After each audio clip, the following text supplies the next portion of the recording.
Welcome in the latest episode of that SEC podcast. I'm your host, Mike Breton. Go by SEC Mike on the Twitters. And there's our great friend, Steven Lassan, senior editor over at Athlon Sports. Steven, we missed you last week. How you been? Hey, Mike, it's great to be back this week. It's good to catch up with you and all the cousins. Missed hanging out with you guys last Monday, but man, I enjoyed all the content you guys have been delivering from SEC Media Days, top-notch stuff. So kudos to you, Cousin Shane, and the crew over there at that SEC podcast. The best place to get SEC content on the internet. So happy to be here on Monday night and contributing. Man, we're but just over a month away from kickoff. That's pretty exciting. We are, and man, I'm seeing a lot of love in the comments for Cousin Shane. We appreciate you. Anybody that missed it, the SEC Morning Hangover, that was debuted this morning. You can, if you missed it, you can check it out. That's the beauty of YouTube, Steven. If you miss it live, you can watch it at any point, and Cousin Shane's going to be doing that every morning, 7:30 Eastern, 6:30 Central. That's way too early for me, Steven. I don't know about you, but again, that's the beauty of YouTube. So go check it out. Next, I can't wait to see where Cousin Shane will go next on his SEC Morning Hangover. And we got so many interviews still to come. Posted Cole Kubelik, an hour with Cole. That's on the YouTube channel. Don't turn this off. When it's over, go check it out if you missed it. But hey, Steven, as always, we launched last week all our coverage presented by MyBookie, back for another season. So want to give him a shout out. MyBookie.ag, that's the website. You put in an initial deposit. If you put in a promo code SEC, it's on the bottom of the screen. It's going to be there all season. They will instantly match 100% of whatever you put in as an instant deposit over at MyBookie.ag. So they covered our way to media today, so we're helping them out to promote their website. So, Steven, I say all that to say we got a lot to cover, man. Steven's nervous about some of these records. He's already told me. Extremely nervous, Mike. I have been thinking about this since you and I talked about doing this idea yesterday, and so there's been some revisions. I would say I don't feel confident about these predictions, but we got to go on record at some point. And so I got something down on paper. Maybe it changes in the next hour. Who knows? All right. Well, hey, again, so we are going to give out official records predictions for each and every team, best case, worst case, and a bold prediction, a weekly bold prediction from Steven and I. But before we get to that, real quick, Steven, I just want to get your thoughts on the media day. The media poll, for anybody that missed it, we highlighted this yesterday, but apparently my audio was so horrible no one could really hear me anyway. Hopefully it's a little bit better. But Texas, Steven's Texas, voted number one, no surprise. Georgia 2, Bama 3, LSU 4, South Carolina 5, Florida 6, Ole Miss 7, A&M 8, Tennessee 9, Oklahoma 10, Auburn 11, Mizzou 12, Vandy 13, Arkansas 14, Kentucky 15, and Mississippi State 16. So shout out to Steven's Texas Longhorns, but that's the good news. The bad news is I don't think the media has gotten the champion right in like 20 years, or maybe once or twice during that time, but not many times. What stands out to you, Steven, aside from your Texas Longhorns, number one? Right. So congratulations to Georgia or Alabama or LSU, right? They're like in the driver's seat. Texas is one, and the media can't get this number one team right. So it's going to be somebody else in that top four. I think the first thing that jumped out to me was the Alabama LSU debate at 3 and 4. Alabama got the nod at 3, LSU at 4. That's one of the things I've been wrestling with a lot the last couple months since our magazine comes out. I think maybe I'm a little bit higher on Alabama than I was like back in April. So I agree with what the SEC media has here. The other thing is I like Oklahoma higher than 10th. I am buying some stock in this Oklahoma team. Maybe it's like media days, Kool-Aid and everything this offseason, but I was going back and watching some of John Mateer's tape last year and continue to get excited for what Oklahoma's offense could be with a full offseason of Mateer and Arbuckle coming over from Washington State, plus that defense. So I'm a little bit higher on Oklahoma at 10. But also, Mike, I think this poll kind of encapsulates what's ahead this year in the SEC, is that it feels like there are 4 teams in that tier 1, and 5 through 12, you can shake them up a couple different ways and feel good about it. That's the hardest part of figuring out your preseason rankings is 5 through 12. There's not a ton of separation here, I don't think. Yeah, I would agree with that, Stephen, but I would like to point out to all the cousins out there, did you see what Stephen did? He said, oh, Bama, number 3, LSU 4. It's not how he put it in the magazine, Athlon Sports. Go get it now if you haven't already. But he said, but I agree with it. So he's covered all his bases. So it don't matter whether LSU's 3, he's right. If they're 4, he's right. I see what you did. I just didn't want that to go unnoticed. I'm not letting you get away with it, Stephen. I think I've been hanging around you for too long because I think you talked me into Alabama at 3. So, I will say, like, 100%. You got me on record for that one. I think one of the things about, college football now is, like, 8 years ago, 5 years ago, I would have felt 100% convicted in a preseason prediction by April because you knew who was on the team. You've had months to figure it out. We had a bunch of roster changes in December and January, and then we had even more in March, April, and May. We know less about these teams than we ever did before. And so my mind has probably changed on a couple of these predictions since the magazine, and we just had more time to accumulate data and let the dust settle on the transfer portal. So that is college football 2025 in a nutshell right there. Right. Okay. That sounds like a long excuse. But all right. Hey, Stephen, shout out Austin. Austin has gifted a membership to Michael Lynn. Michael, welcome to the family. Welcome to the family. I see Michael Lynn in the comments. Very appreciative of you, Austin. So thank you so much for supporting the show. Also, shout out the legend. The legend, Cousin JR, has done it again. Thank you, JR. JR has just gifted a membership to Cousin Tony Mathis, who's always here. We appreciate you. JR, who sponsors the show officially. The memberships in this podcast are brought to you in part by Cousin JR. And not to be outdone, maybe my favorite, Stephen, after that excuse of what you said. Stephen up. Always showing up for them boys in Tuscaloosa. It's Stephen up. Roll Tide. Thank you, Stephen up. He just gifted Sean Wilson. Sean Wilson, welcome to the family. And Liquid, shout out Liquid, our guy Liquid. He's our IT expert as well, Stephen. He says, thanks for all the hard work the past week to cut together all those episodes while traveling. Great content. We appreciate you, Liquid. And not to be outdone, he has gifted a membership too. Steve, look at this. We got people in our IT department, unofficially, officially, whatever you want to say. He has gifted a membership to Tyler Walker. Tyler, welcome to the family. We appreciate each and every one of you for supporting the show. Truly independent. And I'm glad they noticed, Stephen, because I don't think anybody at the SEC knows when they put us in the corner and they don't let us. We try to get Greg Sankey on the show. We try to get anybody there. We try to get them on the show. But I think still there's a lot of people who have no clue who we are, probably for good reason. But the cousins know, and they're supporting us, so we very much appreciate it. Yeah, I was gonna say that was my biggest disappointment for SEC Media Days is the disrespect of that SEC podcast. We're gonna have to have a conversation before next year, right?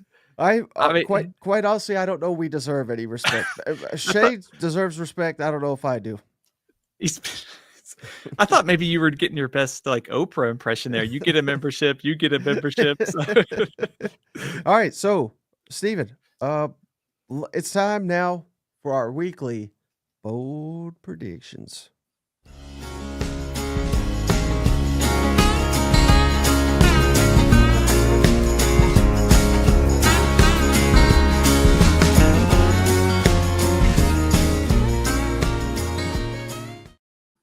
All right, Stephen. So I don't even know if this is a bold prediction. I just called you out jokingly, of course, but feel free to call me out if this is not a bold prediction. I got Georgia leading the SEC in rushing this year. And you might say, well, heck, that's not that bold. I mean, this is mighty Georgia, right? But they're replacing a lot on the offensive line, and they finished 15th in rushing last year. I think that may have only been in conference play. I can't remember. But again, 15th in a 16-team league with Kirby Smart as your head coach and all the talent in the world. That is an abomination. With Gunnar Stockton in there, I think Georgia's going to get away from being pass happy. I know everybody's enamored by the weapons that they'll have in Athens, and they got great weapons. I'm not saying they're going to be anemic passing by any means, but I think they'll really utilize the ground game with Gunnar Stockton, Mike Bobo calling the offense. He's always had a great track record for running the football. I think there'll be a commitment to it, and I think if they really put an emphasis on it, I'm feeling good about Georgia leading the SEC in rushing. They won't have the number one rusher. I've already said that's going to be Ahmad Hardy from Mizzou, but I'm talking a collection of an offense. Georgia leads the SEC in rushing. What's your thoughts on that take? That's bold, Mike. It's bold, like you said, because Georgia finished 15th in the SEC in rushing, not only in the every game, but also just in SEC play. Also, I think this kind of gets at something you were kind of going on with the kind of style of offense. 31 rushing attempts a game in SEC play last season. Tennessee led the SEC with 45 in SEC games. So there's a pretty wide gap there of like top to bottom. LSU was actually last at 30. It seems like to me you'd like to see that number for Georgia a lot closer to 40. So to your point, I think about style and I think, yeah, we're enamored with Zachariah Branch and Noah Thomas and the tight ends that Georgia has. But it feels like this is like back to basics type stuff for Georgia. Like line of scrimmage on defense, line of scrimmage on offense, run the ball, protect your young quarterback. And by midseason or so, you can kind of take the training wheels a little bit more off of Gunnar Stockton, and you've got that good rushing game to go with the defense. So I like that prediction. And I also think, to your point on the committee of running backs, I think Georgia's running backs probably a little bit underrated nationally too, because Nate Frazier, standout freshman season, Josh McCray going to be kind of the bigger back there, and they've got some other dudes there that are going to end up being studs. So I like this Georgia backfield, and I like your bold prediction.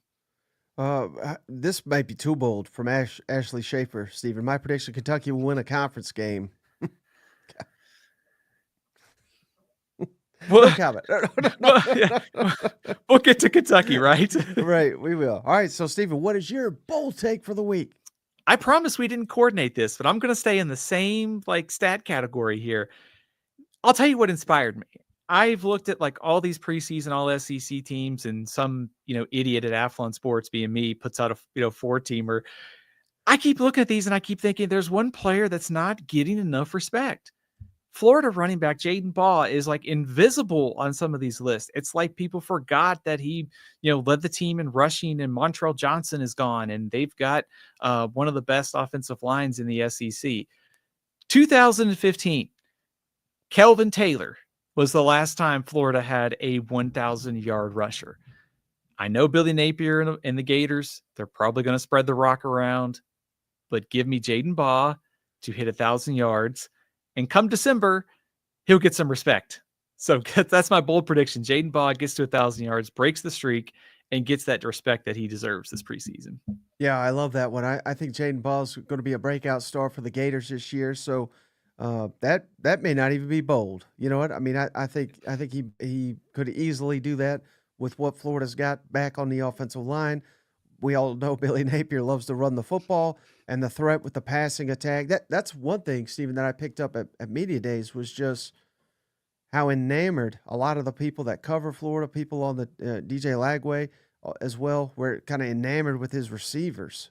So this could be the best collection of receivers. They're largely unproven, at least in the SEC level, but man, that could be a position group that very few around the conference. I know Florida fans are very high on their receivers, but the rest of the conference may be sleeping on a little bit. But shout out cousin Trey Tucker. He said, well, I figured Stephen would say Arch would lead the SEC in rushing. I mean, I thought that was a given. Everybody else is rushing for second, right? Hey, let me ask you something about Media Days. Did you get a vibe on any team that maybe surprised you? And I'll kind of give you one. From reading some stuff out there, it did feel like there was a little bit more doubt about Georgia, and that kind of surprised me. Did you pick up on that, or did you pick on something else that surprised you? I think the most surprising thing that I kind of came away thinking I'm too low on a team is South Carolina. So I kind of bumped them up a couple spots. We do the my media ballot prior to media days, and then the last day of it, we actually cast our ballot. So I moved South Carolina up. That's interesting because I think you're right. I know Georgia did get the second most votes to win the conference, so it's not like people are totally sleeping on them. But I didn't see a lot of people. I know Cousin Shane voted for Georgia, but he's the only one that I could think of that I saw that actually voted Georgia to be that high. So, yeah, I mean, I'm sure Kirby's playing the disrespect card, 7-5 or what have you. But yeah, that's interesting. A lot of people are down on Ole Miss, even though literally everyone I spoke with could not be more effusive of Austin Simmons. So that's kind of interesting that you could be high on the quarterback, but maybe down on the team. Missouri, a lot of people are seemingly underrating Missouri.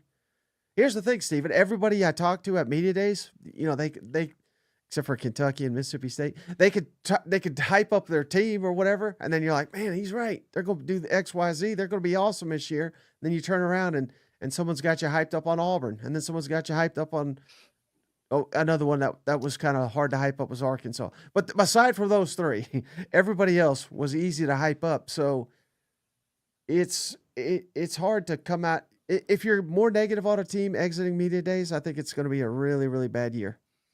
I thought Sam Pittman seemed fairly confident, and that's maybe I'm misreading the room on Pittman. But to your point, we'll get into the schedule. It is very difficult this year.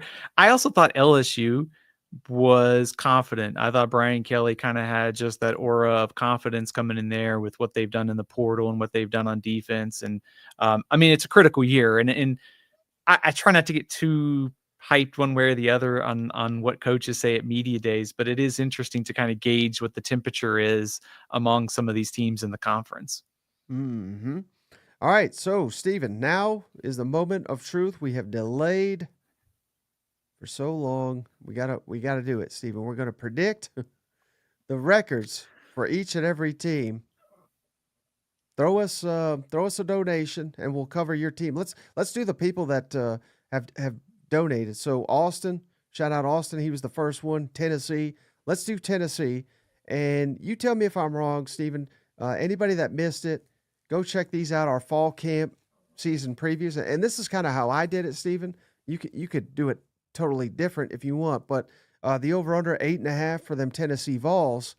But here's where I was alluding to our fall camp previews. We did win, loss, or toss for each team. And I kind of wanted to run these by you real quick, Stephen, in case you missed any of them. And let me know if you strongly disagree with any of these win, loss, or tosses for any of the teams. So let's do Tennessee real quick. I've got should be wins: Syracuse, ETSU, UAB, at Mississippi State, Arkansas at home, at Kentucky, New Mexico State at home, and Vanderbilt at home. Meanwhile, I have at Bama, Oklahoma at home, and at Florida as toss-ups, with Georgia at home as the only guaranteed loss. Are there any of these that you strongly disagree with? Not at all, Mike. I think you nailed it for Tennessee. It's interesting that that's kind of how you approached it, because I went through every schedule and did sort of I think these are the clear W's, these are the clear losses and the toss-ups, and you kind of figure out from there where the games are. But I think for Tennessee, I think the games, it looks like a 3 or 4 game season for Tennessee. That Oklahoma game in November at home, Florida on the road, and Alabama on the road. Those are the ones that feel the most toss-up type games for Tennessee, because I would be very surprised if Tennessee beats Georgia, although with all the new faces that Georgia has, catching them in early September isn't bad for Tennessee. Right. Okay, so best case scenario for Tennessee, Stephen. Mike, go ahead, please. Go ahead. No, Mike, go ahead. I think we'll make Cousin Shane happy, right? Yeah, I'm not, happy for him would be 10-0, but, or excuse me, 12-0, but I'm saying 10-0, because until I actually see them beat Georgia and Kirby Smart, I know they did it the one year, they needed the Hail Mary. completely different teams these days. But I got to give that one to Georgia, regardless of where the game's played. I'm not saying Tennessee's got no shot, but I think catching Georgia is probably more often than not would be favorable. But given all the transition on Tennessee, I'd actually rather play Georgia late in the year if I'm the Vols. So that one I think is a for sure loss. And then the combo of at Bama, at Florida. I'd say best case scenario, Florida's already in the dumpster. They fired Billy Napier, so maybe we're figuring out a way to win that one. I'm also very high on Oklahoma. So give me best case for Tennessee, 10-2. What did you have for best case for Tennessee? I agree. That's what I've got, 10-2. I think to kind of go back, I think it's a 3 or 4 game season for Tennessee. You feel good about like 8 games on the schedule for Tennessee, and then you start to fill in. Maybe they get an upset or 2. They split those 4 toss-up games, and they get to 10-2 and make the playoff. I think you could maybe make a case that there's 3 games they won't be favored in. That's Georgia, Alabama, Florida. The Oklahoma one's kind of the one that's more in the toss-up side of things. So I think best case scenario, I think 10-2 college football playoff for Tennessee. Mm-hmm. And then worst case, Steven, I'm going, it pains me to do, but I would say 7-5 with Georgia, Bama, Florida, Oklahoma, all as losses, and then a mix of 1 between Syracuse, Arkansas, Kentucky, Vanderbilt. And again, Tennessee should beat all those teams, but again, I'm going worst case here. So worst case, 7-5. What was worst case for the Vols for you? I had 7-5 as well. I think this Tennessee team, there are questions with this team this year, but also I think the schedule gives them a pretty high floor. And also I think where those games are, like some of their road games are at Mississippi State and Kentucky. That's 2 of the bottom teams in the SEC. So it's going to require a team like Arkansas, like an Oklahoma to go, or Vanderbilt to go into Neyland and get a victory. So not impossible, but I think that the bottom just doesn't drop out for this team, even though the late quarterback change, because of the schedule, there's a pretty favorable path to 7 or 8 wins. So I think if you throw the 4 games that we kind of talked about, Georgia, Florida, Alabama, Oklahoma, I would probably put a loss either to Vanderbilt or to Arkansas like you had as well to get to 7-5. All right, so my official prediction, I've been going back and forth on this all day. 8-4? No, 9-3. Come on, Steve. I'll give them 9-3. Again, I don't think they could beat Georgia, but the edge there with the Oklahoma is the home field advantage. If that was at Oklahoma, I'd pick Oklahoma. I just go back and forth. At Alabama, I think Alabama's winning the conference, so that should tell you how good I think they're going to be in Tuscaloosa. That's a loss. So between Oklahoma and at Florida, there's a loss there. It'll probably be, Florida owns Tennessee in the Swamp, so I'm going 9-3. I'm going 8-4. So I know Cousin Shane's probably going to kick me off of the server later tonight. Mike, I think it's the 3 games. It's Georgia, Florida, and Alabama. And I gave them a loss to Oklahoma. I feel like that game looms large, like for positioning within the conference. So I think I thought before the Nico thing, Tennessee was probably closer to 9-3. I'll deduct another win here. So I'll go 8-4 for Tennessee. They lose those 3 games, and then maybe they lose to Oklahoma or just an upset somewhere along the way. I think that's fair. I think if we had done this 10 minutes earlier, I probably would have said 8-4 too. But I'm glad we disagree. What prompted you to go with the more optimistic side of that Tennessee thing? Oh, I just didn't want Shane to not show up and do his morning show. That was probably the main thing right there. But sure. Again, no, I think Tennessee will continue to flirt with a playoff. Even, I think they'll be fueled. I think they're eager to prove some doubters wrong. This clearly was not a Nico, a team that was Nico centric. Even though they probably would have been if he was on the roster. But they weren't last year, and I don't think they're going in the tank just because he's gone. Totally agree with you. I think one of the overlooked parts of Tennessee's season last year is that it was a defense and running team that got them to the playoff, and Nico was kind of a supporting cast. And I think Aguilar, could be really solid in this offense. There are some questions, of course, O-line, receivers, but yeah, I think given the floor of the schedule, if you can pull off an upset or two, beat Oklahoma, you beat Alabama, or you beat Florida, that's 10-2, and Tennessee's back in the playoff. Yep. All right. Hey, Crazy with Cheese Whiz. What a name. He just became a member to the channel. Crazy with Cheese Whiz. Welcome to the family. We appreciate you, buddy. All right. The second one. Of course, it's always JR, Steven. JR's usually number one, but he got beat today, but not for long. Georgia Bulldogs, Steven.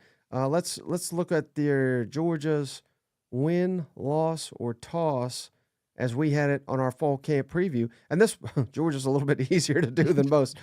Every game aside from Bama, just because they're kind of cursed with Bama, Texas, which Steven is got going 50-0 this year, and then Florida in Jacksonville. Again, Florida game a good game last year. I think Florida's going to be much better. Those are the only, and I'm not even saying that they could win all these. So those are the only ones that I have listed as toss-ups. Every other game is a win. Do you disagree with any of these? I might add toss-up to either the road game at Auburn or the November 29th game against Georgia Tech, because Georgia Tech gave them a game last year going on the road to play Auburn. If you think Auburn's better, I think you could talk yourself into toss-up. I don't know that I would do it, but I think that's something I might give a little bit more consideration. Is that crazy? Yes. I forgot you were paid by Hugh Freeze, so that makes sense. We're golfing tomorrow. We're watching Cousin Shane's show. All right, so best case for Georgia, again, I think is a little bit easy. I'm on record, Steven. I don't think any SEC team's going undefeated, but best case, I think Georgia 12-0. Am I crazy? Not at all. I have the best case as 11-1, only because I don't think anybody is going undefeated in this conference. I just think it's too hard in this era. I think 12-0 in some of these smaller conferences, very likely to happen. But I just think Georgia has enough landmines on its schedule where it stumbles at least once. So I'd say best case 11-1 or 11-1. But if you wanted to be super optimistic, 12-0, you would hear no complaints either. Yeah, and again, maybe I'm nuts, Steven, but I'm saying worst case 10-2. We went 10-2 last year, and we were at Bama, at Ole Miss, which may have been the best Ole Miss team ever. Didn't make the playoff. And then Texas, all those on the road, and yet we still went 10-2. So I think worst case for Georgia is 10-2. I went 9-3. I don't think Georgia's going to finish 9-3. I think they are going to be in the national championship mix. But let's just say, what if Florida is indeed a top 10 or 12 team? They gave them a game in Jacksonville last season. You have to play Texas and you have to play Alabama. Those are potentially top 5 teams. I mentioned the road game against Auburn, and then of course Georgia Tech at the end of the year, who gave them every bit of trouble last year in Athens. So worst case scenario, you lose to 2 top 5 teams, and then maybe you stumble once against Georgia Tech, Florida, or Auburn. So that's kind of really bad worst case scenario, but I would go 9-3. Man, I'm picking up a vibe from you, Steven. Everything's negative Georgia. Georgia discounting. This is just your arch mania has gotten to your head, I think. I got a pretty positive prediction on Georgia here. I mean, I hate to be Mr. Negative here, I guess. All right, so I think the official record for Georgia, you tell me if I'm wrong, Steven. All right, give me 11-1 for the Bulldogs. That's where I'm leaning. Where are you at? Same here, 11-1. All that negativity I just gave them in the worst case scenario, it was rat poison, because I think this team is 11-1 and they're playing for the SEC championship. All right. Well, Steven, I can promise you one thing. Kirby clipped.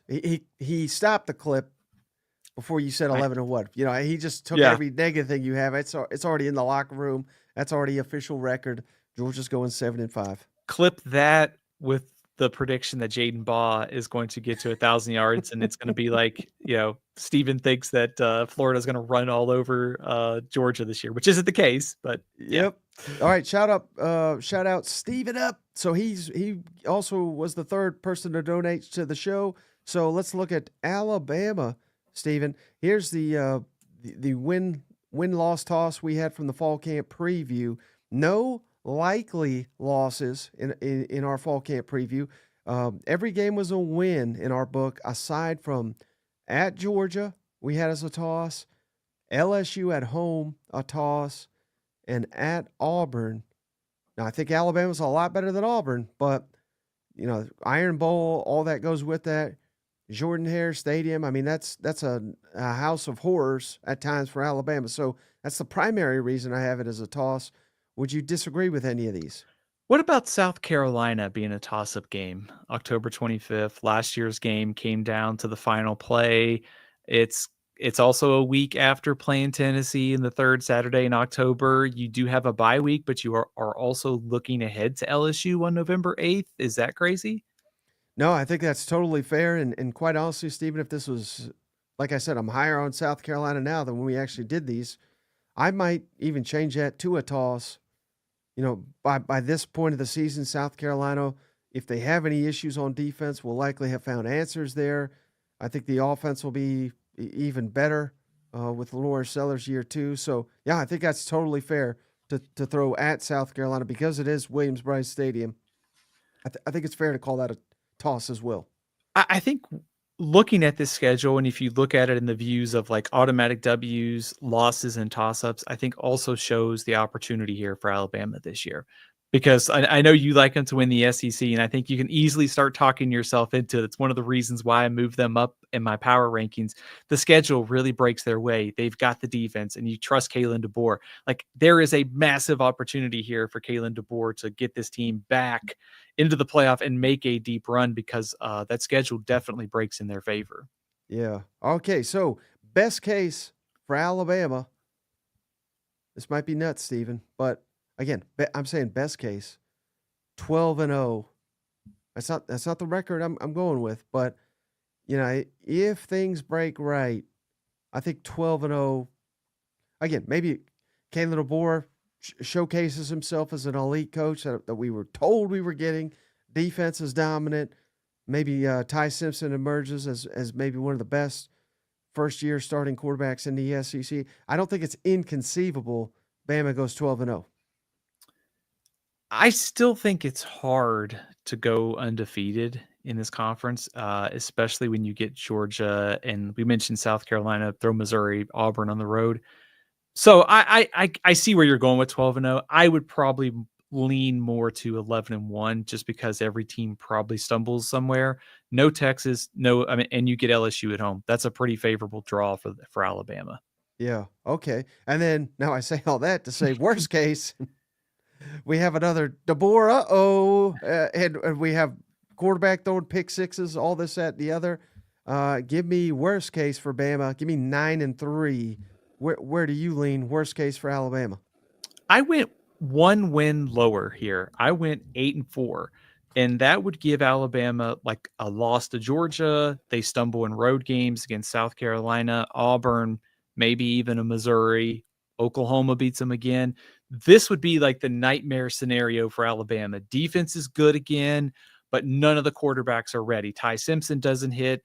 It's too early for Keelan Russell, and Austin Mack doesn't have it. Like that, to me, 8-4 would be an absolute nightmare for Alabama. I don't think that's going to happen, but I could talk myself into it because of those road games that are kind of get into toss-up territory if your quarterback doesn't work out.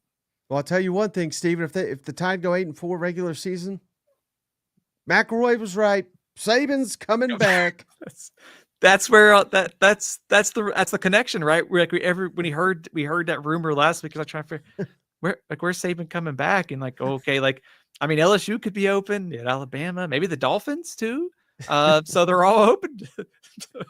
All right, so the actual record prediction for me, Stephen, Alabama, give me 11-1. And again, I'm being optimistic because I think they're winning the SEC. So I clearly can't sit here and say they're going to go like 10-2 or 9-3 if I'm voting them number one. So this is assuming a lot breaks right, but give me 11-1 for the Crimson Tide. I like your prediction, but I'm going to go a step lower. I'm going to go 10-2. I think 10-2, this team makes the playoff. I think they are behind Texas and Georgia, not that far though. So that puts them at 10-2. They lose to Georgia, stumble once somewhere else in the season. But I think the key here for Alabama is I think they're going to be in the playoff. And then I think the question is, by December or by January, how far does the quarterback situation progress? Because this could be a dangerous team, especially with straight seeding in the playoff. Thank goodness that's in the mix this year. Mm-hmm. And also, Steven, thank goodness for Liquid Flames, a.k.a. Cousin Dustin. So he donated after Steven up. So let's do Florida next.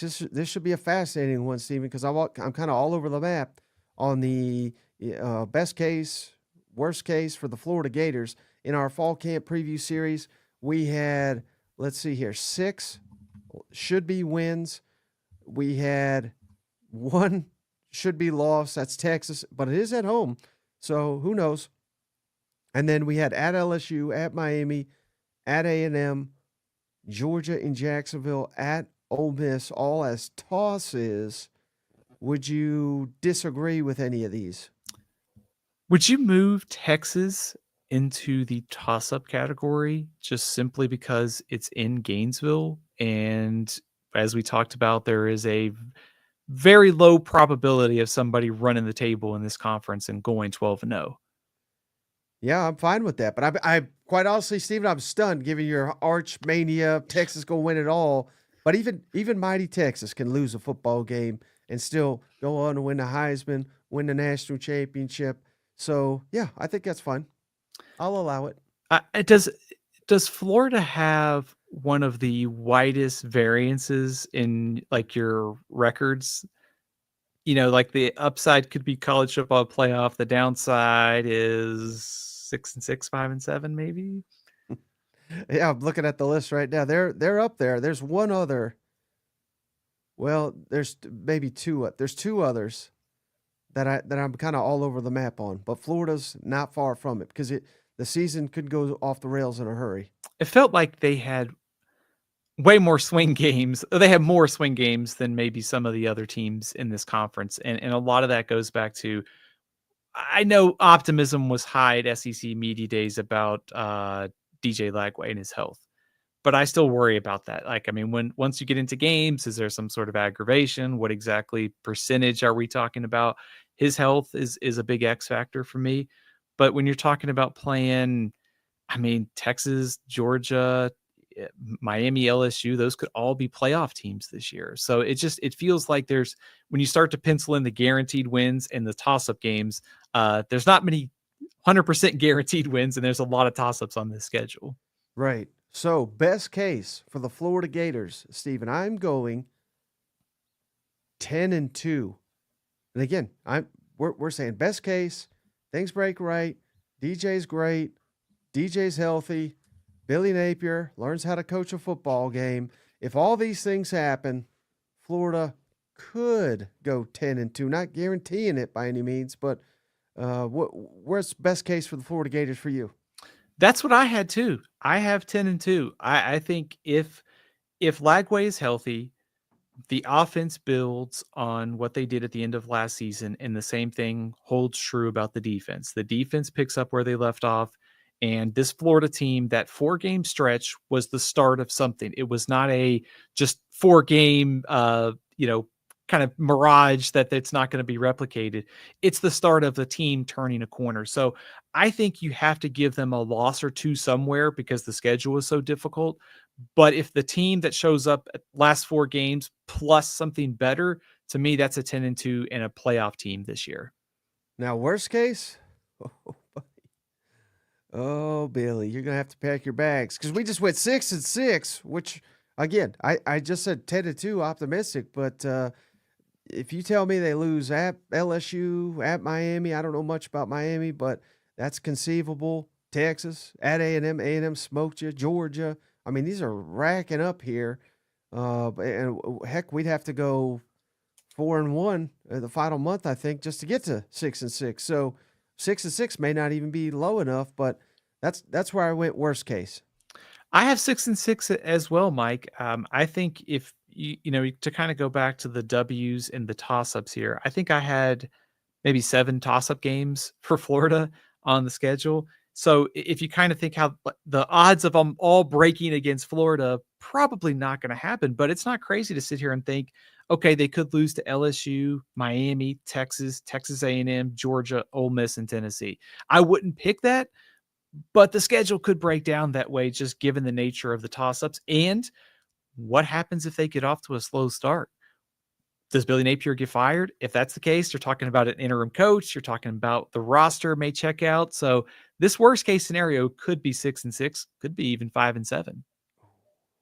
But it's not going to be, Steven. It's That's going to right. be 9-3. Give me 9-3 again. I said best case 10-2. So this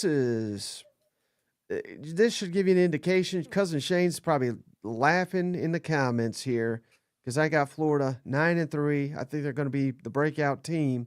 And at 9-3, Steven, not saying they're in the playoff, but depending on the 9 they win, how good those, there could be a playoff team or two in that, or I think Florida conceivably could get in at 9-3. I agree with you. And that is my prediction as well. I've got them at 9-3. I like where this team is going. So I guess Cousin Shane is maybe going to laugh at both of us for being 9-3 here for Florida. But, some of this is just trust factor that Lagway is going to be 100%. Defense is going to pick up where it left off. Also, there's some program kind of progression, like they did kind of turn a corner. They are going to lose a couple games. The schedule is just too difficult. So I think they stumble at least twice. I got to give them a third loss somewhere. I'm going to go 9-3 and on the doorstep of the playoff. And to your point, this will be an interesting discussion for the committee because they are talking about all the metric changes for this year. Florida's schedule, and depending on who they beat and where their losses are, will be a test case to how the committee values strength of schedule, who you beat, and also maybe potentially close losses against good teams. Mm-hmm. Hey, shout out our buddy Cousin Rick. Big Aggie out there. It's Texas A&M's biggest fan, Cousin Rick. Gig 'em, Aggies. Thank you, Cousin Rick. He gave us $20, Steven. Last year, the Aggies lost top 2 running backs, starting center, starting guard, and starting quarterback. And Mr. Colin Klein still led the SEC in scoring with 30 points. Stand back. Who knows how big this is going to get? I love it. So let's do A&M next, Steven. And this is how we had it in our fall camp preview series. The win, loss, or toss for them fighting Texas A&M Aggies here. A lot of wins on the board. I don't have a single should be loss. Now I'm not crazy enough to say A&M's going undefeated, but I have at Notre Dame, which Steven loves. I think he's got them 7 in his preseason. I had to kick you out of here just for that, Steven. At A&M or at Notre Dame is a toss to me. Florida at home's toss. At LSU, at Texas. Those are the only games that I have as tosses. Any that you disagree with here, Steven? 2 that come to mind. What about a road trip to Missouri on November 8th? By then, Missouri probably in much better shape as far as where they are with the quarterbacks and the roster. Also, a week later, South Carolina comes in. I think Texas A&M at home holds serve. But if South Carolina does end up being maybe top 12, top 15 good with Lenore Sellers, that to me is kind of a toss-up game because he could just come in and carry this team to a victory. So those are maybe the only 2 I would slide into the toss-up category. Yeah, I think that's fair. But then all of a sudden we got all these toss-ups. So again, who in the world knows? This is one, Steve, where you were asking me, where's the variation? This one's pretty high for me. Again, I'm always high on A&M. I'm always wrong. Best case, I think, for A&M. This is probably too high, but I'm saying 11-1. And again, you got to remember, Steven, a lot of people forget. Pepperidge Farms doesn't forget, but people forget. A&M was 7-1, and they were on top of the world, on top of the SEC. Yes, it all collapsed, but that was year 1. Mike Elko, who in the heck else is 7-1 in their first season in the SEC, or even finishing 8-4, which I know it's Texas. 8-4, it's a popular joke. I make it all the time. But that was year 1, Elko. I think if they can make that year 2 jump, this could be the breakout team in the entire conference. So on the best case, again, not my prediction overall, but best case, I think A&M could go 11-1.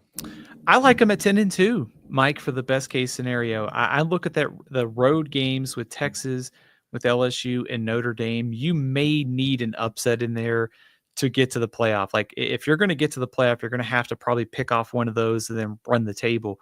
The other thing you mentioned last year, I'm not as alarmed by the end of the season as some people are. A lot of times when you hear sort of people talk about Texas A&M, it's they fell apart late in the year. They ran into a buzzsaw at South Carolina a week after they played LSU, and then they lost by 2 points to Auburn on the road a week before they were looking ahead to the Texas game. And let's not read too much into the bowl games because both rosters were different by then for both Texas A&M and USC. This team was a win away from playing for the SEC championship game on November 30th last year. So Mike Elko did a good job last year, and I think this program is only moving on the up as we go into 2025. Okay, well, that being said, what if it goes completely sideways? Worst case, I'm saying worst case for A&M, 6-6. Again, a lot of toss-ups. If they lose all their toss-ups, I don't think 6-6, given that 7-5 is the over/under. I'm not. Again, I don't think that happens, but it's conceivable to me. I went 7-5, so I was a little bit more optimistic here. We kind of touched on the road games against Notre Dame, with LSU, with Texas. You throw Missouri, maybe Arkansas in there, and then that doesn't take into account the home games against Florida or South Carolina. So I think in that scenario, this would be Marcel Reed doesn't take that step forward. The defensive line, secondary, the personnel just isn't there. They're just a year away. So I think worst case scenario, I think it is 7-5. I would be surprised if this team finished 6-6. Yeah, well, they're not. I'll tell you what they're going to do, Steven. They're going 10-2. This is my dark horse. I got A&M making the college football playoff, sneaking in. And honestly, I think 9-3 is maybe a little bit more realistic, but I've already on the record, A&M's by playoff team. So I had to put them in at 10-2. I don't think that's crazy to suggest that if things break right for A&M, they can get to 10-2. I like your prediction. I think Cousin Rick's going to be angry at me. I went 8-4. I know. Well, I mean, that's actually pretty smart for A&M. I hate to do this, but when I went the schedule, I went, losses to LSU, Texas, Notre Dame. And then I thought, if I'm this high in Florida, I think Florida's probably got to go into College Station and get a victory, or Texas A&M just stumbles somewhere else. So I don't love this pick, but I'm going to go 8-4 for Texas A&M. Okay. No, that makes complete sense. You took the coward's way out. But that's fine. All right. Hey, how about this one, Steven? Shout out Dean Machine gave us $5. Let's talk about the top defensive line in the country. Cousins Boomer. So obviously, a big Sooner over there, Steven. Let's do Oklahoma. And then when we did our win-loss toss for the Sooners, this was actually the first one we did. I had the tosses, Steven. Michigan at home, Auburn at home, at South Carolina, at Tennessee, LSU at home, and then the two likely losses, Texas in Darlington there, and then at Alabama. Would you disagree with any of these? No disagreement, Mike. I think you nailed it on this one. That Michigan game looms very large early. It's kind of a tone setter game for both teams. We'll see what Michigan and Bryce Underwood has, but also it's a good chance for John Mateer against a good Michigan defense. And of course, the Jackson Arnold Bowl in late September should be pretty fascinating. I think if you were ultra optimistic about this team, I think maybe you could talk yourself into Texas maybe isn't as good as maybe people think. Oklahoma's defense takes care of a suspect Texas offensive line. Maybe Oklahoma steals a victory in Dallas. So that would be the only one I could maybe talk myself into. But if I'm picking Texas to win the national title, I'm not sure I can call that a toss-up game, right?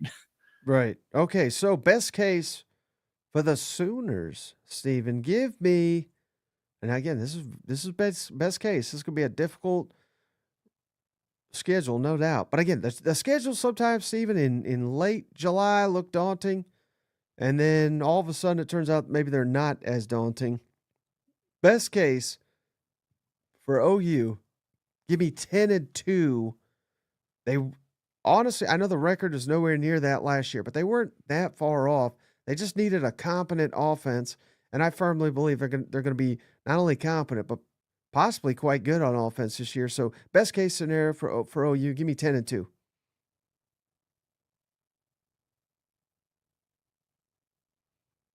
I think we lost Steven. He got that excited to talk Oklahoma Sooners football. Hate to see it. Hate to see it. But I will say this. One thing that really impressed me, again, it's kind of hard to get a really read on any players. You run into these players at media days, you kind of get enamored with all of them. But John Mateer, for what it's worth, dude's built like a linebacker. So I think there's something special there. All the hype, again, just a media days, he wasn't even wearing pads or anything. But that really stood out to me at SEC Media Days, just from a guy that we haven't been able to cover in the SEC. I thought that was pretty revealing. And I don't know. If Steven were here, I'm sure he'd say, I agree with that, Mike. Hopefully his power didn't go out or anything. But I'll tell you, while we wait for Steven, I'm going to go, he's back. Always nice to have the storm knock you off. Sorry about that.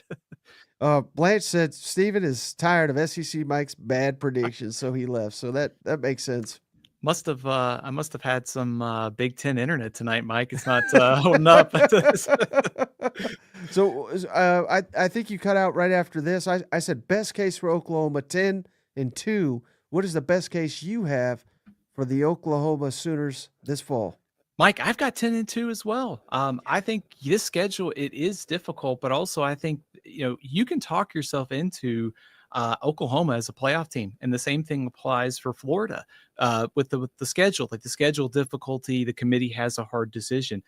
So yeah, I know they got to go on the road to Alabama and Texas, but I think they could win all the games outside of that. Getting LSU at home, getting Auburn, Michigan, it is tough, but I think Oklahoma could do it.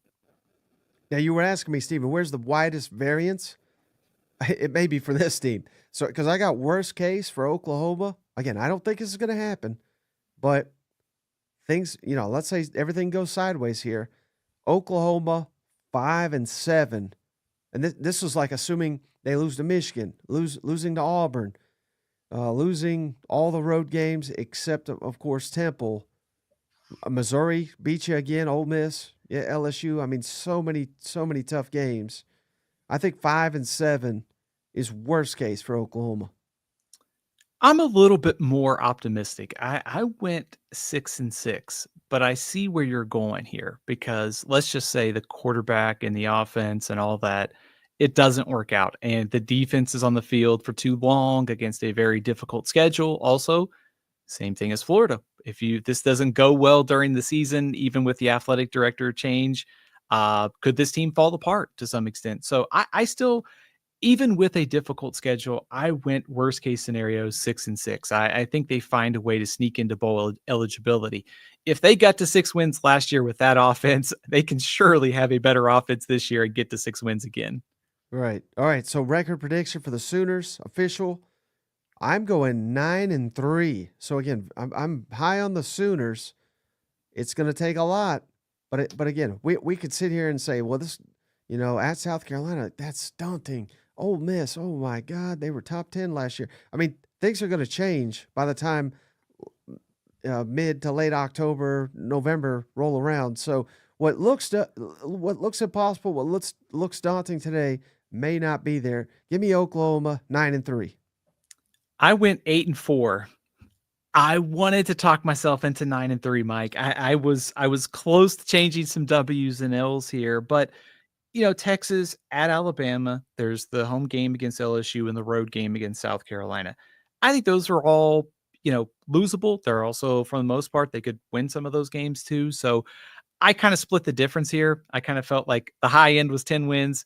The low end was 6. I split them in the middle and took the 8.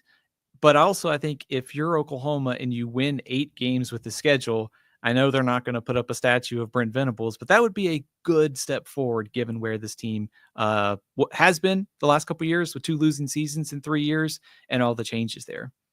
And I didn't even consider this, Stephen, until now because it just seems so far-fetched, but maybe we get there. What if Oklahoma and Florida go 9-3? Could they possibly both? I mean, we did have 89-3 in the SEC make the playoff. We could have multiple 9-3s if their schedules are as daunting as they appear. It's very, very unlikely, but I wouldn't rule it out that either can make the playoff at 9-3. Would you? I think they can definitely make the playoff at 9-3. I think it might be tough for both to get in just because I'm not sure the space would be there in a Right. 12-teamer. You and I talked a lot last year with being the first year of the 12-team playoff that you want to be at 10-2. But I do think given the schedule and if the strength of schedule tweaks are coming indeed for this year, I think that bodes well for those 9-3 teams. So I do think it's more likely this year than it was last year, I think. Okay. Hey, shout out. I don't know. Crazy with the cheese whiz. Who's your squad? Let us know so we can. I can't tell based on your profile picture. We'll get to your team next if you let us know. But we did get a donation, Stephen, from cousin Dakota, Mizzou, MIZ, 10-2. So let's do Missouri, Stephen. They're next. Win-loss toss based on our fall camp preview. I've got the only likely losses, Bama and A&M. And that's, again, because I think Bama and A&M are going to be very, very good. But you could talk me into those possibly being tosses. And then I got South Carolina at home, at Auburn, and at Oklahoma as tosses. Would you disagree with any of these? What about Arkansas being a toss-up game? Could Arkansas be fighting for bowl eligibility in that last week of the season? I think they might be fighting for a loss just to get rid of their coach based on what the people been telling me down there. Again, we like Sam Pittman, but no, I can't give that a toss given how Mizzou's has owned Arkansas. I think you nailed it then. I think if you feel good about Missouri beating Arkansas, I think those loss and toss-ups make a ton of sense here. I think the only one that was on my radar outside of Arkansas was the Kansas game in the second week of the season. But I think Missouri at home takes care of business there. Right. So best case for the Missouri Tigers, Stephen, give me 10-2, and they would get that bid to the college football playoff. What is the best case you see for the Missouri Tigers? I've got 10-2 as well, and 10-2 means college football playoff, Mike. The schedule is favorable. It's about the most perfect schedule that Missouri could ask for, given all of the personnel changes that they've got this year, and in a transfer quarterback in Bo Perbula. So, give me 10-2, Missouri, best case. Now, worst case though, this is when it gets tricky, Stevie. The fans, I can already tell they don't want to hear it. Bo's, he's all SEC. He's God's gift to football. Every transfer we got is an upgrade. Even guys that, got drafted in the second round, he's better than them. Okay, so everybody's an upgrade. I get it. But I live in the real world, Stephen. I think worst case scenario, 6-6 for Missouri. Because there are a lot of unknowns. And so, the way I'm looking at it, let's say Bama and A&M are likely losses, which I have it as. South Carolina beat you last year. They may have the best quarterback in the country. You were lucky to survive Oklahoma, so that could be a loss.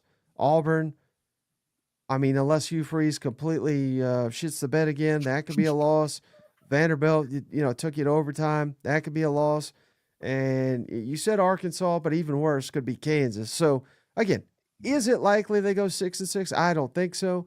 But to me, that is worst case. I think you could drop that far. I agree with you. So I had 6-6 as well. And it's tricky because this is one of the more favorable schedules in the conference. The other thing is, if you look at that late season stretch at Auburn, at Vanderbilt, at Oklahoma, and at Arkansas, I know we talked about Arkansas as a toss-up game, but those are I do think that those are all losable road games in the SEC. And you combine that with South Carolina, Alabama, A&M. I don't think Missouri's losing all of those games, but I could talk myself into, okay, the quarterback doesn't hit. They've got offensive line problems. They can't replace enough of Luther Burden and Theo Wees with Kevin Coleman. So the offense is just kind of stuck. So I think as much confidence as I have in Missouri's defense, I think the offensive concerns would push me to 6-6. Mm-hmm. Yeah, Carolina jackpot. The delusion is unreal. Donald Britt Mizzou may turn into misery. Again, I don't think misery, but give me 8-4 for Missouri. That's my prediction. I hope I'm wrong because they got some great fans, but I don't know, a lot of question marks. And when your main storyline is the schedule looks nice, I've come to find that that's not a really good reason to believe in a team. So I kind of tipped my hand with the toss-up game here. I was wrestling with 7-5 and 8-4, and I wanted to find a way to get that other team to be bowl eligible. So I went 7-5. I don't feel great about it. And I think one of the themes that I picked up on at SEC Media Days was just the amount of disrespect that Missouri was getting. They've won double-digit games each of the last 2 years, and here I am being an idiot picking them to go under that. But I do have some real concerns about how this offense comes together. I love their defense, but Prabula has been a part-time player. He's now being asked to be a full-time player. You take away 2 weapons and how this offensive line comes together. So I trust Drinkowitz. I love the schedule. I'm going to go 7-5, but I probably, if you probably asked me tomorrow, I'd say probably 8-4. So kind of play at both sides of the fence there. All right, Cheese Whiz. He's LSU fan, Steven. So win-loss toss for them LSU Tigers. We got to put week 1 as a toss. It apparently doesn't matter the opponent, but at Clemson, tricky. Florida, even though it is at home, I got that as a toss. At Ole Miss, you've lost the last 2 times at Ole Miss. That's a toss to me. A&M, that's a toss to me. At Oklahoma's a toss. Only likely loss for LSU is at Bama, in my opinion. Did I screw up anywhere here? I don't think so, Mike. I think you nailed it. And I think this win, toss, and loss scenario sets up the interesting debate on LSU. Because when you look at the personnel and you look at what they did in the portal and Garrett Nussmeier back, you're like, oh, this is a playoff team. Then you start looking at that schedule and go, I don't know. I started to doubt my LSU prediction after doing this exercise. Yeah, no doubt. So best case for LSU, which would get them to the playoff, 10-2, in my opinion, because I think you just nailed it, Steven. I don't think I get it. I understand Brian Kelly, his track record. I understand they went heavy in the portal. I understand they got Garrett Nussmeier back. So, check. Should be an automatic playoff team, right? But I don't know. This is tricky. I'd love for them to prove me wrong, but I think the best case is 10-2, which again is going to be good enough to get you to the college football playoff. And at the end of the day, that is the goal. I have 10-2 as the best case scenario as well. I think starting with that opener against Clemson, we know they have trouble in openers. Clemson's defensive front, one of the best in the country. It's not the best matchup in week 1 for LSU. Also throw in the road game against Alabama, which might be important for positioning for SEC championship purposes.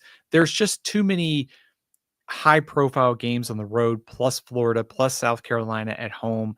I think LSU is going to lose 2 or 3 games this year. So I went best case scenario 10-2. And then worst case, I may be off my rocker here, Steven, which I probably am. But give me LSU 6-6. Absolute worst case scenario. You lose all the tosses, and in this scenario, you're losing to Clemson, you're losing to Florida. South Carolina could get you. Hell, they cheated South Carolina last year. As long as maybe if the refs don't cheat them this year, maybe South Carolina will beat LSU. Absolute worst case, 6-6. I went 7-5. So I'm not too far off of where you were going with this one for LSU. I think this would be a nightmare scenario where the defense just isn't much better. The portal additions are good, but they're not making an impact enough to go from maybe the bottom tier of the SEC on defense to middle of the pack or the top. Offensive line doesn't come together, and all of a sudden you're talking about Garrett Nussmeier taking too many hits when you play Clemson, when you play Florida, South Carolina, Dylan Stewart getting after them. So I think it's unlikely that LSU gets to this point, but I would take 7-5 as an absolute worst case scenario. Yeah. So my official prediction for them Tigers, Steven, give me 9-3. I got them just outside the playoff. I've been saying all off season I do not have them as a playoff team, but I understand. I understand the people that do, and that's fine. But I'm just not a huge believer right now. They'll be in contention all year, but I think Alabama or Oklahoma will knock LSU out of the playoff. I've got LSU at 10-2. I picked them to make the playoff, so here we are. We are riding LSU to get to the playoff. You mentioned that Oklahoma game. They knocked out Alabama last year, November 29th at Oklahoma. Could be a nightmare scenario for LSU if you're sitting there and you think they lose to Clemson, they lose to Alabama. That game against Oklahoma on the 29th could be kind of either make or break for LSU and getting into the playoffs. So this is more of a pick based upon personnel for me for LSU. Schedule's hard. I think LSU just figures it out. They get to 10-2. Hey, shout out Wesley Williams. I missed this long ago. Gave us $5. Joey for Heisman. Go Vols. We appreciate you, cousin Wesley. Let's just, I know this is unlikely, Stephen, but let's say Joey is a Heisman finalist. And I know record doesn't really have anything to do with it, but if that was factual, what record do you think Tennessee would achieve? And thus meaning that they really nailed the portal edition of Joey Aguilar. I would go 11-1 because I think if you're going 11-1, given that Tennessee has so much turnover, Aguilar's story of going to Tennessee with no spring practice and leading Tennessee to a top 5-ish type spot is a big deal. So I would say if Tennessee's 11-1, that would include a win over Georgia or Alabama. Both of those are top 10 teams. I think that's where Tennessee probably needs to be for him to get into that conversation. Right, and I'm envisioning it now, Stephen. Tennessee takes down Georgia, and the national storylines are written, and Joey Aguilar hype. The legend of Joey Aguilar will be born that day. You know what? We thought a quarterback that has a in either their first or last name starting was going to be the most hype one. It'll be Aguilar, not Arch, Aguilar. Hey, shout out Bryce Carter, gave us $10. Thank you. Get this Bama BS. He said BS shit. bullshit shit. Out of here with this DeBoring is going to choke. I hope so, Steven Up. Oh, I hope so. Sorry, Steven Up. Go Hogs. So let's do Arkansas for cousin Bryce. With the over-unders 5.5. But here's how we had it, Stephen, on our win-loss toss fall camp preview for the Razorbacks. We had at Ole Miss toss, Notre Dame at home toss, Tennessee on the road toss. Oh, so many tosses. A&M at home, Auburn at home, Mizzou at home, all tosses. And then at LSU, at Texas, likely losses. Would you disagree with any of these? Whew. Mike, that's a brutal schedule.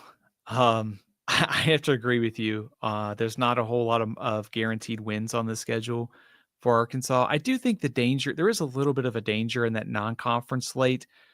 I'm not going to predict Arkansas State to upset Arkansas, but they have been looking forward to getting Arkansas on the field. So their motivation will not be an issue. And also at Memphis could be tricky. Memphis has a lot of new faces. But getting them going on the road to the Liberty Bowl, of course, there'll be a ton of Arkansas fans there. That's kind of a tricky spot, but I would probably stick with your W's and toss-ups there. Okay, so best case for them Arkansas Razorbacks. Again, I'm trying to be optimistic here, Steven. I'm going to go best case 8-4. And that means Taylor Green, probably one of the best in the country. Defense takes a step forward. And we'll probably have to pull off an upset or two. But I don't think that's wildly unrealistic that Arkansas could get to 8-4. I'm going to be slightly more optimistic here. I'm going 9-3.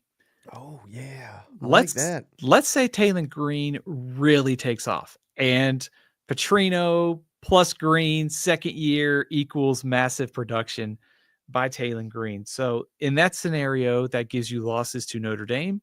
It gives you a loss to Texas and LSU, but you get Texas A&M, Auburn, Missouri at your place, and you get Ole Miss in the first chunk of the season where all of those new faces are still sorting out. So I think best case scenario, this is a play that Taylor Green takes Arkansas to 9 victories.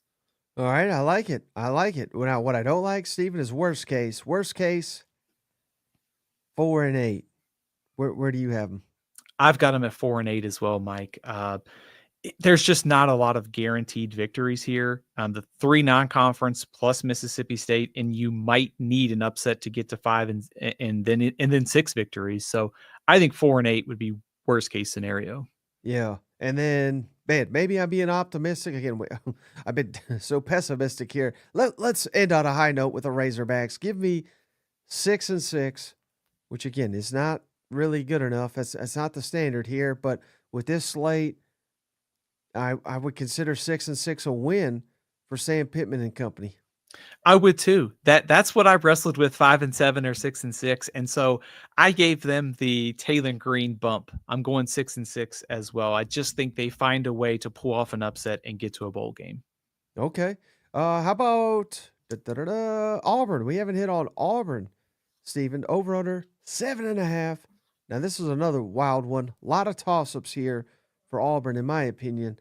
At Baylor, at Oklahoma, at A&M, Mizzou at home, at Vanderbilt, Bama at home, with the only likely loss, Georgia at home. Would you disagree strongly with any of these? I might have Georgia as a toss-up game only because Auburn gets them at home. And we've seen strange things happen in this series with Auburn getting Georgia at home. But really no disagreement. And also I think it just shows how wide open the path is for this team this year. Mm-hmm. So best case for me, Stephen, is Auburn going 9-3. How about that? Ooh. To where I think they'll likely, who knows, but I think they'll likely lose to both Georgia and Alabama. But I think in this scenario, they're probably stealing one of them. Let's give them the Iron Bowl just to make them happy down there. But that would still leave some very tricky road games where I think they trip up, even in a best case, at least probably twice on the road, because some of these, I mean, heck, they can't beat Diego Pavia to save their life. But maybe this is the year they finally do it. So 9-3, best case for Auburn, in my opinion. I'm going higher. I'm going 10-2, Mike. That schedule showed it. It is a wide open path for this Auburn team, and getting Georgia and Alabama at home is significant. They have a chance, not saying they will, but they get both those top teams coming to their place. The other thing with their schedule is like, even if you gave them wins in one or both, you still got road games against Baylor, Oklahoma, Texas A&M, Arkansas, and Vandy. So this is tricky. The path for this team is wide open. We've talked about how they're the biggest wild card. They are. They're the hardest team, I think, in these projections to do. Yep. Well, Steven just said Auburn 10-2. This will be his last appearance on the show. I hope he enjoyed it. How about worst case? Again, you asked me this earlier. The highest variance. I said best case 9-3, worst case 4-8. I mean, this is Baylor loss, Oklahoma loss, A&M loss. I think the wheels could fall off, particularly if they get rocked by Georgia after all of that. So again, is 4-8 likely? No, but I think that's absolute worst case. I'm a little bit more optimistic. I went 5-7. Okay. I think so. You throw in 3 non-conference wins, and Baylor would be a loss in that scenario, and Kentucky, and you kind of assume they pick up a W somewhere along the way. So I went worst case scenario 5-7, which would probably spell the end of Hugh Freeze's tenure there. Yeah. So my actual record prediction for Auburn, Stephen, I'm going 7-5. I almost went 8-4. I almost did it, but man, I'm not buying Hugh Freeze. He's got to show it to me. 7-5 should not be good enough. If he's 7-5, he's back for another year, and we'll rebuild around this elite recruiting class we got. I wrestled with 8-4 or 7-5, but honestly, the only way I could get Arkansas to a bowl game was to change the records of Arkansas, Missouri, and Auburn. So I had to go 7-5 to get that to happen. So I went 7-5 for Auburn, but also, Mike, I think this also gets at the challenge of predicting this team. Is there's so much of a wild card potential, an unknown at quarterback, but also a potential to go maybe 9-3 and 10-2 and be in the mix and be a playoff team. But I would like, if there's anything that Auburn needs to do differently this year, is don't beat yourself. We saw this so many times last year with turnovers and mistakes. If they can clean that up, they're already going to be in a bowl game. And the question is, what's the next step? Is it 8 wins? Is it 9 wins? That's kind of where I see Auburn this year. Mm-hmm. All right, let's do South Carolina. Steven, how about this? This is a tricky one here. The Gamecocks, I'm gating favor with them ever since media days. The toss is on their schedule, in my opinion, at Mizzou, at LSU, Oklahoma at home, at Ole Miss, at A&M, and Clemson, with Bama as the only loss.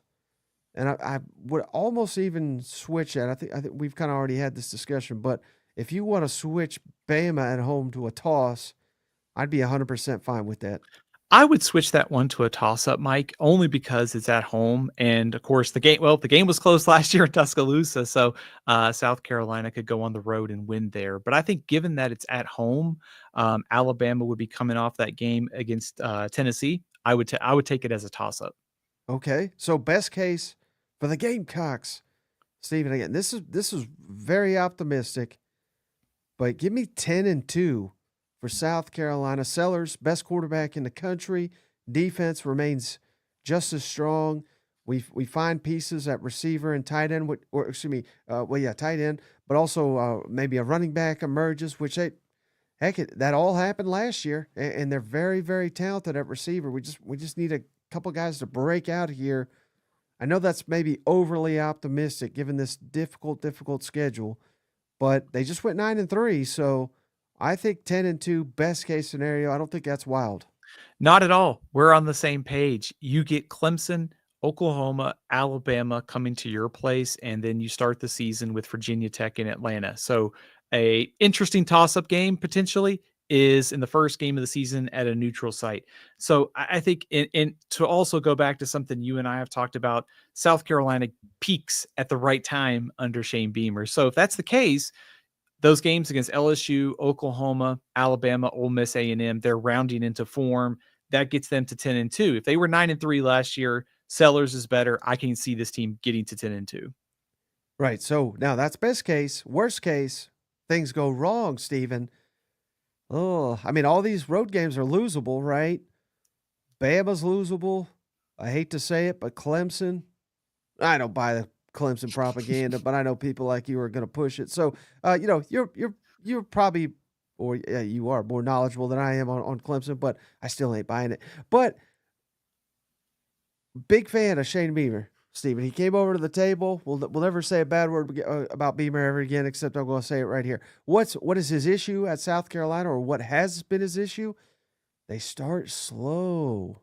So for all these hopeful Gamecocks, you can't be losing any of these first 5. Maybe Missouri is about the only one you could lose.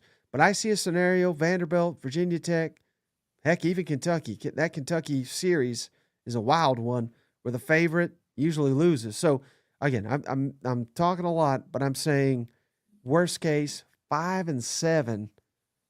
I don't think that is going to happen, but it's conceivable if like the defense takes a step back and maybe we're overrating Sellers. I think 5-7 is conceivable. I'm more optimistic than you, I guess, on this one. I guess maybe some shades of 2023 with Spencer Rattler back, and they finished 5-7. I took 7-5. I think this would be a scenario where Lenora Sellers is unbelievable, but the defensive issues and offensive line are just too much to overcome. And also, you mentioned the split in schedules. They've got, I think, to start 5-0 because I think they're probably going to stumble at least twice in that back half of the schedule. Now, maybe the schedule tweaks in the playoff. 9-3 can get them in, but I think you want to make some ground up if you're South Carolina early. That way, if you stumble against Texas A&M and Clemson, you're still getting there at 10-2. But I would go 7-5 with Lenora Sellers basically propping up this team to stay bowl eligible. Yeah. Okay. So my official prediction though for the Gamecocks, Steven, 9-3. So right outside the playoff. That they, if they can win one more, they're in. And heck, again, same thing we said about Oklahoma and Florida. 9-3 may be good enough. Should have been good enough last year, particularly since the refs screwed you at LSU. But give me 9-3 for the Gamecocks. I feel like I'm going to be Mr. Negative here, Mike. I got him at 8-4. I wrestled with 8-9 wins here. I was counting on you picking them like 7-5 or 8-4. I thought I'd be the high mark here for South Carolina. So, man, I think 9-3 is probably more likely, but I took 8-4 for South Carolina. Okay, that makes sense.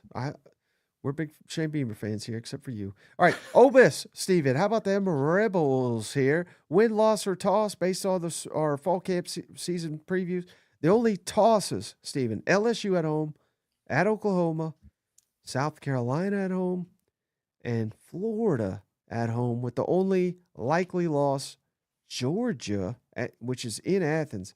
Do you disagree with any of those? No disagreement, Mike. I think that also speaks about the opportunity for Ole Miss. The season after it was supposed to happen, despite all the turnover, the schedule was really favorable. So I suspect Georgia gets its revenge for that loss this year on October 18th, but the rest of them are winnable for Ole Miss. Yeah. Okay. So best case for Ole Miss, Steve. Maybe we're better than we were last year. The Patrick Ewing theory, for anybody that knows what that is. Give me best case 10-2, lost to Georgia, and I mean, heck, you could convince me that they should be favored in every other game. They probably won't be, but you could make that argument. Whether it's at Oklahoma, LSU at home, South Carolina, maybe Florida, they trip up somewhere. But 10-2, I don't think is, I don't think that's likely. But I think that is in the cards potentially for Ole Miss. I was thinking even bigger. I was thinking 11-1. Whoa! I think to your point, Mike, outside of that Georgia game, they could be favored in every contest. And also, what does Oklahoma look like by October 25th? What does Florida look like by November 15th?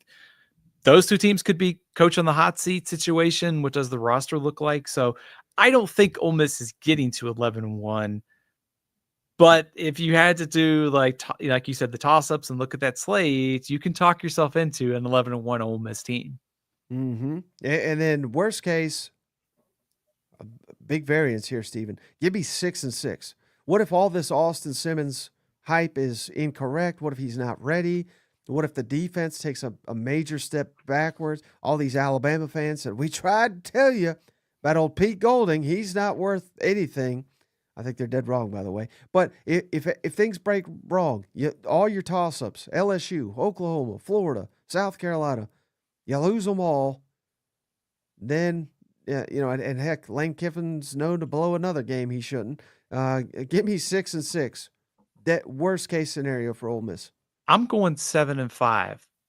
So I think this would be a scenario where they lose to Georgia, they lose to Oklahoma, they stumble against South Carolina or Florida, and then maybe you do get that crazy loss to Kentucky or Mississippi State in the season finale. So I would go 7-5, but also, you mentioned this with Missouri, and it is something to think about with Ole Miss. The reasons for optimism start with Austin Simmons could be really good and the schedule. There's a lot of unknowns after that. I trust Lane Kiffin to figure it out. But much like Missouri, when you're going schedule, quarterback, there's a lot that's going to have to fill in around that this year. Mm-hmm. All right. So what is our official records for Ole Miss? Steven, I'm going to go 8-4, man. What? And I think fans will be massively disappointed with an 8-4 if they do it, hit that. But again, if that's a low mark under Lane Kiffin, we've got a heck of a program. I think this is a reloading year for Ole Miss, and I think they're gonna take a step back here. I do too. I've got them at 8-4 as well, Mike. So I do think there is a step back. You could also look at it as a step back to take a step forward in 2026. And it's hard in this era to keep all the roster and coaching staff together. But let's just say Austin Simmons starts a little slow, but picks up momentum. Lane's been really good about going to the portal. They've been, they got some guys to the high school ranks on defense. That'll be another season better. So I think it's a recycling of the roster. I think the very optimistic could get to the playoff. I think more likely it's like 8-4, maybe 7-5 if the swing games don't break your way. Yeah. All right. So this one should be a little bit easy.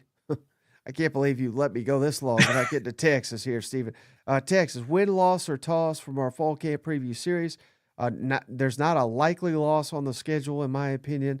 At Ohio State and at Georgia, only 2 tosses. Would you disagree with any of these? I would add Florida to that on the road in the SEC. Yeah. I think that could be especially a week before Oklahoma. I think that's a tricky game for Texas. Okay, I think that's completely fair. So best case for Texas is Steven's what he dreams about every night. 12-0, Arch Manning. It's God's gift to football. He's the greatest thing since Tim Tebow, Gordon the Sub. Give me Texas 12-0. That's best case scenario. I agree with you. I think surprise. Yeah, right. I almost wrote down 11-1 just because it's hard for every team to go undefeated. But given that Texas has, I don't want to say it's a 2-game schedule here because some of these games could be difficult. We mentioned Florida, Ohio State, Georgia. What about like Texas A&M being better? There's other opportunities to lose a game, but the schedule, if you think they're the number 1 team or the team to beat, it's got to be 12-0, even if it's very difficult for anybody to go undefeated in college football. All right, this may surprise you, Steven, but worst case, absolute worst case, 8-4. We heard several 9-3s at media days, but heck, at Ohio State, at Georgia, let's say those are losses. I think you're 100% right with Florida, in the swamp. And then who the heck knows, Oklahoma A&M, let's say they split those. Again, this is absolute worst case scenario, but I think 8-4, I don't think that's totally unrealistic. I would go 9-3. Okay. I think Ohio State at Florida and then at Georgia. Right. Wouldn't rule out maybe like Oklahoma, like you said, but it feels like given where they've been as a program with the expectations this year, it feels like the worst case would be like a 9-3 type season, almost like Alabama had last year. Right. No, I think that's totally fair. And again, I say all that to say, I think they're going 11-1. That's my official prediction. So I don't think they're touching 8-4, but I think they're far closer to undefeated than they will ever be at 8-4. 100% agree. I've got Texas at 11-1. And then, Mike, you thought I was going undefeated. They're going to lose somewhere. I think they probably lose to Georgia in the regular season. Upset of the show. Steven sees them losing a game. I can't believe it. We may have to shut this thing down. Somebody tried to earlier with the power. That must have been John Mateer. Okay, how about Vanderbilt, Steven? Again, I can't believe this over/under is so low from our fall camp previews. Now maybe because there's some tosses here. At Virginia Tech, at South Carolina, Mizzou at home, at Tennessee, Auburn at home. I got all those as tosses and likely losses at Bama, LSU at home, at Texas. So, just based on the schedule, this is pretty daunting in itself. But do you strongly disagree with any of these? Not at all, Mike. I think you nailed it here. It is kind of funny to think about Alabama as a loss given what happened last year, but I definitely would agree with you. Like that's one of the ones I penciled in as a win for Alabama right away. Same thing for LSU and Texas. Very difficult schedule. I think that's the storyline for Vanderbilt this year. Right. But now you could say the same thing last year, Stephen. They didn't have any business getting a 6-6, and they all proved us wrong. So for me, best case, same thing I did on our fall camp preview. Call me crazy all you want. Best case, 8-4, in my opinion, with losses to Bama, Texas, LSU, and then probably South Carolina or Tennessee. Because again, Vanderbilt, should they be beating the rest of these teams? No, they should not. But they play a style of football that is just insane, and they got a difference maker in Diego Pavia. So 8-4 on the very, very, very high end. Give me best case for Vandy, 8-4. I was going 9-3. I think there's a little bit of Pavia magic, and certainly, maybe the SEC caught on a little bit to this Vanderbilt offense, but another trip through the offseason to add some stuff to the offense, a veteran defense coming back. It's going to be hard, but best case scenario, like they lose to Alabama, maybe they lose to Texas, and they lose to LSU. If you told me they beat South Carolina and Tennessee to get there, I wouldn't be totally shocked. So that's the super, super optimistic 9-3 pick for Vanderbilt. Yeah. Now, okay, we're optimistic. Now, pessimistic. Yeah. Things fall apart. We're back down in the dumps. 4-8. I think that is worst case for Vandy. I would go 5-7. Okay. 4-8 might be probably a little bit more realistic here, just given the fact they get Virginia Tech in non-conference play. So I kind of went 5-7 as you get Kentucky, you get Utah State, Georgia State, and East Tennessee State to start, or is it? Yeah, Charleston Southern, sorry, to start the season. There's 4. They pick off an upset. That's 5. I think keeping Diego Pavia healthy is the key to this, because without him, this is probably a 3 or 4 win team. Right. So my official prediction for Vanderbilt, Steven, you tell me if I'm wrong. Give me 6-6. They're going to pull up an upset or 2, just like they did last year. This is going to be a tough out. They return more than anybody on the offensive and defensive side of the football. Everybody's, especially Cousin Shane, is going to discredit these guys. Not me, Steven. Give me Vanderbilt, 6-6. We're on the same page, Mike. Vanderbilt is going to go to a bowl game. I got 6-6 as well. I do think this is a better team this year than they were last year. I'm just not sure it shows up in the win column because of that schedule. Okay, well, I'm glad we were optimistic because we got 2 more we're going to be pessimistic about here, Steven. Kentucky, we didn't even get around to doing a fall camp preview. They're not worth it, in my opinion, given everything we've seen. Best case scenario for Kentucky, man, give me 7-5. I think that's best case scenario for Kentucky. Could you conceivably see that? I went 6-6. I think it's going to be hard to get 4 wins in non-conference play. And just looking at the rest of that SEC slate, I was kind of like, where are they going to be favored? And this is assuming, like, best case scenario that Auburn ends up being as good as we think, Vanderbilt too. So I went 6-6 for best case scenario for Kentucky. Now, worst case, totally different story for me, Steven. I'm going 2-10. Yeah, that's what I had too, Mike. It's not crazy to think they could lose to Louisville. Toledo is the preseason favorite in the MAC. They are going to be a difficult out in the first game of the year. They are a veteran team, which is a dangerous thing for Kentucky with a lot of new faces in the opener. So I think 2-10 is the worst case scenario as well. Yeah. And then, give me, now call me crazy, Steve. Maybe I am crazy. I think I might be. But give me 5-7. I think Kentucky, and sadly, that's overachieving in my mind. I think they steal one in conference play. I don't know where. Auburn, Vanderbilt, heck, maybe even not Tennessee. But I think they'll steal. Maybe Ole Miss. Heck, they beat them last year. So I'm being overly optimistic. Give me 5-7 for Kentucky. Mike, I'm going to be the bad guy here. I'm going 3 and 9. I thought 5-7 was the bad guy, but 3-9. 3 and Oh, 9. good I night. I actually had Kentucky beating Ole Miss, and then I thought there's no way Ole Miss is finishing 7-5. So I changed it. Kentucky's 3 and 9. I've got them beating Toledo and of course Eastern Michigan and Tennessee Tech. But I think to your point, the law of averages suggests that they will find a win in SEC play. I don't know where because it is a hard slate. Maybe it's Vanderbilt, maybe it's Auburn. I've got them 3 and 9. I would, if you asked me to put an over under on it, I think they'll find a win in SEC play somewhere. Maybe you haven't heard, Stephen. Stoops is motivated. Yes. Yes. I love all the memes, by the way. So it's good. All right, final one here, Stephen. Mississippi State, best case scenario for the Bulldogs. Give me. Now this is on the high end, Stephen. But year 2, Jeff Lebby. Maybe things break right. We'd have to steal multiple conference games.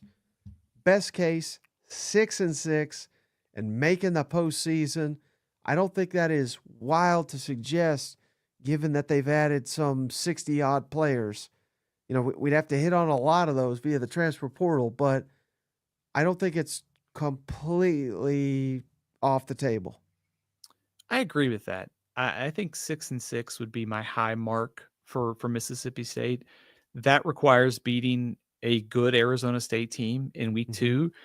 Also, you could look at it as Mississippi State, as low as they were last year, gave Arizona State a battle in Tempe. It's in Starkville this year with a brand new roster. So what if you did pick up an upset there? That's 4. Maybe you get Arkansas. If Arkansas is in a little bit of disarray from a coaching standpoint, and then you get Ole Miss in Starkville in a game that could be for bowl eligibility. So I got 6-6 as well. Very optimistic case for Jeff Lebby making improvement. Now, worst case, I think we just saw it. 2-10. I think that's still on the table. I don't think that's the record, but I think that's absolute worst case once again for State. Absolutely. That's what I had too, Mike. And we kind of ran through the SEC games there. I think the question is like, where are they going to be favored in SEC play? I don't see a game right now. Non-conference play, they're an underdog or will be an underdog against Arizona State, but also that game against Southern Miss on the road. Southern Miss has a ton of new players. They're going to be much improved this year. Could be tricky. So 2-10 gives you wins against Alcorn State and Northern Illinois. Northern Illinois, by the way, beat Notre Dame last year. Granted, they have a brand new roster, so they're dangerous as well. All right, so my official record prediction, Stephen, I hope I'm wrong. It would be an improvement. Give me 4-8 for Mississippi State. I'm going 3-9, Mike. I hate to be Mr. Negative here. The same thing with Kentucky. The law of averages suggests with all the new players, second year of a coach, they'll find another win somewhere. Right now, though, I just can't find a place in SEC play to give them a W, and I think Arizona State's still a top 15 type team right now. I had to go 3-9 for Mississippi State. I think that's fair. I think it's kind of sad we're having to hype it up 4-8, but that's where we're at, and hopefully Mississippi State can prove us dead wrong and give those fans. And they got some tremendous fans. Hell, we got several in the comments here every episode, even though their programs currently in disarray. So they deserve better. Hopefully they get it. I think Mississippi State's running back group, maybe one of the more underrated positions within the SEC. Also, I do think a second year of Blake Shapen probably pays off. I'm interested to see how all the transfers and weapons play out. So I think it's a case where Mississippi State's probably better, but does it show in the win column? Like maybe it's just 3-9, maybe it's 4-8, but I think they're way more competitive this year.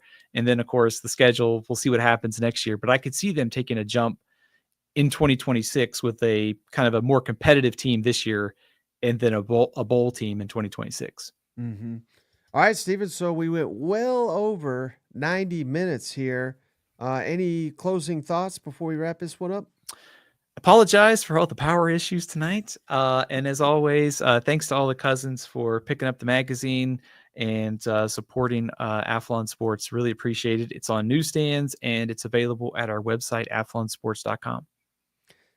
Darwin says, got to go. He's going to go vote for Arch in the 2036 presidential election. So, yeah, as always, I appreciate each and every one of you. Don't forget to shout out our sponsor, MyBookie, presenting sponsor. Go to mybookie.ag, put in that promo code SEC. They will give you 100% instant deposit. It may have shifted down to 50% already. That was a SEC Media Day special. But go check them out. Help us out. Help the show out. Go to MyBookie if you're thinking about wagering this college football season. And don't forget, Cousin Shane is the SEC Morning Hangover, 7:30 Eastern, 6:30 Central. That's a.m. Steven and I will be asleep. But a couple hours later when we wake up, we'll check it out. For Steven and I, we appreciate each and every one of you. We'll be back tomorrow, Cousin Shane and I, for the night show. Let's see if Shane will show up for 2 in one day. Fingers crossed he'll do it, but there's no guarantees. But until later, we appreciate each and every one of you. We'll catch you tomorrow. Hey, buddy, this beer's for you, Mike, and Cousin Shane. That SEC podcast loves the Pirate, and the Pirate loves that SEC podcast. Hail State.